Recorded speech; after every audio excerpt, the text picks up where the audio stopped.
Hello everyone, I'm Jessie and this is episode 1 of Things I Learned at Kennesaw.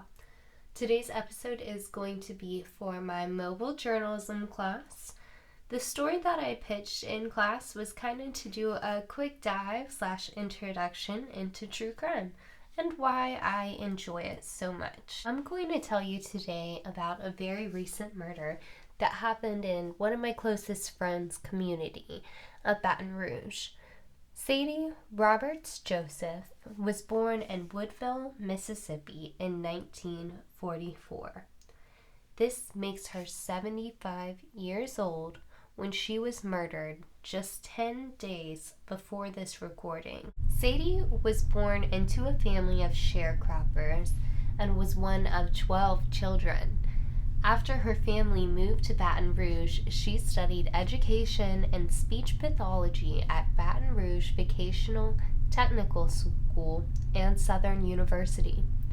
She had one son and one daughter and was an active volunteer in the community as well as a political activist.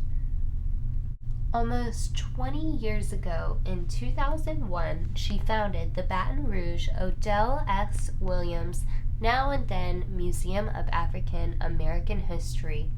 She also founded the not-for-profit organization Community Against Drugs and Violence, or CADAV. She organized the Juneteenth celebrations, including the one this past June, as well as the annual Veterans Day celebrations at the Port Hudson National Cemetery, so that she could honor the Civil War soldiers of all races. An article from the Washington Post said that Sadie liked to tell everyone, if you don't know where you come from, it's hard to know where you're going. On July 12, 2019, Roberts Joseph was found dead in the trunk of her car. Last Monday, the preliminary autopsy was released to the public. It had been determined that she died of traumatic asphyxia and suffocation.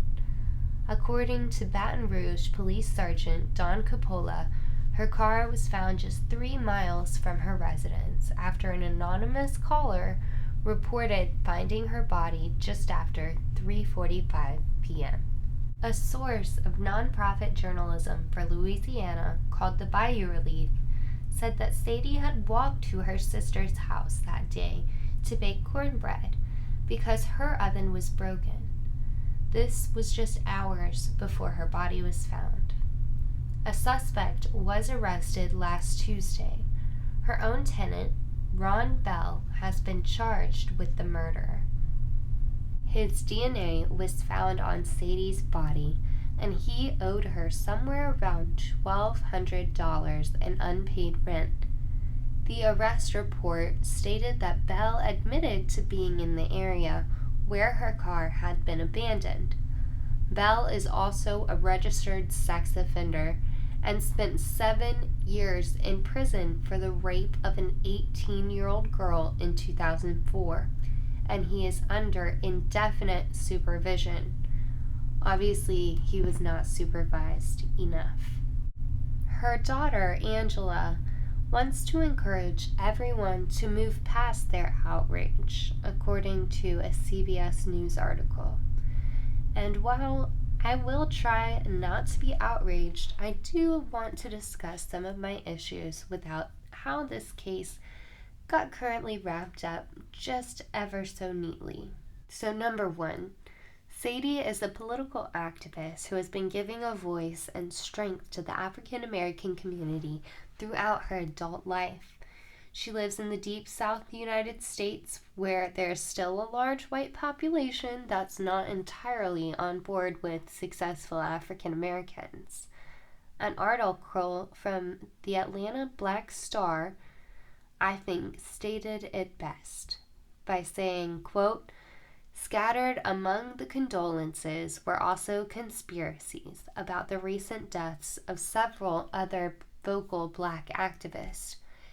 It is speculated by many that her death could be connected to the at least 4 prominent Black activists that have died following the Ferguson, Missouri protests. Now, I should admit that I am naturally biased. I love a good conspiracy. But really, the suspect, while no doubt is a terrible man, just doesn't fit the bill for me, and I do have personal doubts from all the other cases that I have heard in the past.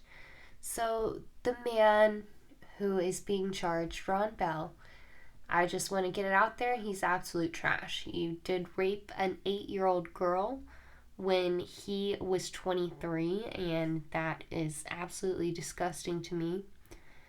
And while it has been proven in some research that pedophilia untreated can lead to escalations in violent behavior, moving to a 75-year-old victim from an 8-year-old victim, even if money is your motive, seems like a very drastically and unlikely kind of escalation.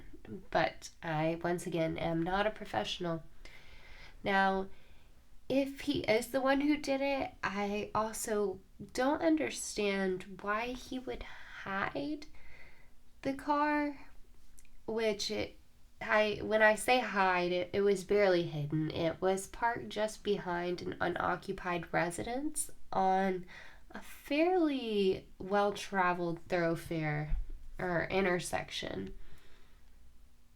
So that's it. This was my very shallow dive into a recent true crime case. Because of the physical and circumstantial evidence tied to Ron Bell, it's more than likely that this case will be closed soon. Sadly, new cases are going to continue to emerge, and you might just get to hear about some from me if you continue listening to things I learned at Kennesaw.